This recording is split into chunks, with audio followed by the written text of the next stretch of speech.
Hello, Mishra classes की तरफ से सभी को नमस्कार।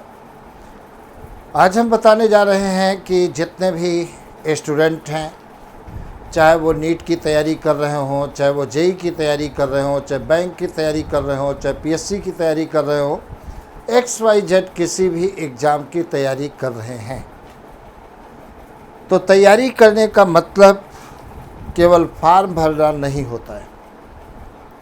आज मैं बताने जा रहा हूँ फोकस ऑन योर गोल। हमेशा अपने गोल पर फोकस करना चाहिए। देखिए, किसी भी एग्जामिनेशन को निकालना बहुत आसान होता है, लेकिन उस रास्ते पर चलना बहुत कठिन होता है। जो बच्चे उस रास्ते पर चल लेते हैं वो इजीली एग्ज़ाम क्रैक कर लेते हैं और इतिहास के अंदर वो दूसरे बच्चों के लिए एग्जाम्पल बन जाते हैं। थोड़ा सा हम हट के बात करने जा रहे हैं। आपको मालूम है, क्रिकेट के भगवान सचिन तेंदुलकर कहते हैं, उनका एक स्टेटमेंट मैंने देखा था कि वो हर मैच को अपना पहला मैच समझते थे। पहले मैच में जितनी तैयारी की जाती है, जब तक उन्होंने मैच खेले हैं, हर मैच को उन्होंने पहला मैच मान करके खेला है और अपनी लाइफ में कभी भी प्रैक्टिस नहीं छोड़ी। इसलिए वो आज क्रिकेट की दुनिया में सबसे टॉप पर है। उनके हार्ड वर्किंग की तरफ जाइए, लक भी हमेशा उसी का साथ देती है जो हार्ड वर्कर होता है। दूसरा एग्जाम्पल हम आपको बता रहे हैं कि जब महाभारत हुआ था तो कृष्ण भगवान ने कहा था भीष्म पितामह से कि हम इस महाभारत में, इस युद्ध में अपने अस्त्र का यूज नहीं करेंगे। भीष्म पितामह ने एक बात कही थी कि इस युद्ध में हम आपसे आपका अस्त्र उठवा लेंगे। फिर जब अर्जुन और भीष्म पितामह के बीच में युद्ध हुआ तो भीष्म पितामह ने जब बाणों की बौछार की तो भगवान कृष्ण को लगने लगे थे। तब भगवान कृष्ण को गुस्सा आया और उन्होंने सुदर्शन चक्र धारण कर लिया था, उठा लिया था अपना अस्त्र। तब भीष्म पितामह ने हाथ जोड़ करके कहा था कि आपने कसम खाई थी कि हम इस युद्ध में अपने अस्त्र का यूज नहीं करेंगे। इससे निष्कर्ष ये निकलता है कि अगर जो आप हार्ड वर्कर हैं, अपने कर्तव्य के प्रति, अपने गोल के प्रति हमेशा जागरूक हैं और हार्ड वर्किंग कर रहे हैं, तो भगवान को भी झुकना पड़ता है।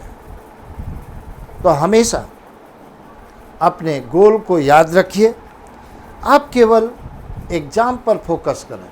फॉर एग्ज़ाम्पल, अगर नीट का एग्ज़ाम दे रहे हैं तो ये बात ध्यान रखिए, मुझे हर हालत में नीट निकालना है और हर दिन का अपना एक टारगेट फिक्स करिए कि आज मुझे इतना पोर्शन तैयार करना है, कोई भी एग्ज़ाम हो, और जब तक उतना पोर्शन तैयार ना हो जाए तब तक आप सोए मत।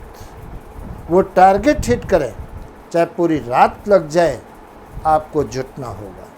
टारगेट को रास्ते में नहीं छोड़ना है, टारगेट छोड़ करके नींद नहीं लेनी है, यह हमेशा ध्यान रखिए। इसी प्रकार से हर दिन का अपना टारगेट एक फिट करिए कि इतना मुझे करना है। दूसरी बात, क्वेश्चन की प्रैक्टिस खूब करिए और मेंटली स्ट्रांग होना चाहिए। जैसे जैसे आप क्वेश्चन की प्रैक्टिस करोगे, मेंटली ऑटोमेटिकली आप स्ट्रांग होगे और अंदर से एक कॉन्फिडेंस आएगा कि हाँ, अब मैं कंपटीशन निकाल सकता हूँ। और जिस दिन कॉन्फिडेंस आ जाएगा, उस दिन भगवान भी आपको नहीं रोकेंगे। तो इसलिए आप जम करके मेहनत करें, अपने अंदर एक कॉन्फिडेंस लाएं। और देखा जाए, कंपटीशन निकालने के लिए निगेटिव लोगों के पास मत जाइए। हमेशा पॉजिटिव सोच वालों से ही थोड़ी बहुत बात करें, वो भी थोड़ी बहुत, ज़्यादा नहीं। ज़्यादा करोगे तो आपका समय बर्बाद होगा तो आप रिजल्ट से दूर हो जाएंगे। और नेगेटिव सोच वालों के पास तो जाना ही नहीं है, क्योंकि वो हमेशा आपको गिराने का प्रयास करेंगे, हतोत्साहित करने का प्रयास करेंगे। तो ये छोटी छोटी बातें हैं, अगर जो आप अपने ऊपर उतार लें इन बातों को, तो दुनिया का हर कंपटीशन निकालना आसान होगा। व्यक्ति क्या करता है, फॉर्म भर दिया, अभी तो 4 महीने एग्जामिनेशन के हैं, अगले महीने से पढ़ाई शुरू करेंगे, कल से पढ़ाई शुरू करेंगे, परसों से शुरू करेंगे। अब वो कल परसों कभी आता नहीं है और पढ़ाई हो नहीं पाती है, और अपने जो गोल है उसको भूल जाते हैं और फिर कहते हैं मेरी किस्मत ख़राब है। किस्मत किसी की ख़राब नहीं होती है। आप खुद अपनी किस्मत को बनाइए, खुद अपनी किस्मत को लिखिए, अपने अंदर एक कॉन्फिडेंस पैदा करिए, निश्चित रूप से सेलेक्ट होंगे। तो अगर चैनल पर नए हैं तो चैनल को सब्सक्राइब कर लीजिए, वीडियो को लाइक करिए और वीडियो को अपने अपने ग्रुप में शेयर कर लीजिए। और आपकी सफलता के लिए मैं भगवान से प्रार्थना करता हूँ। ओके।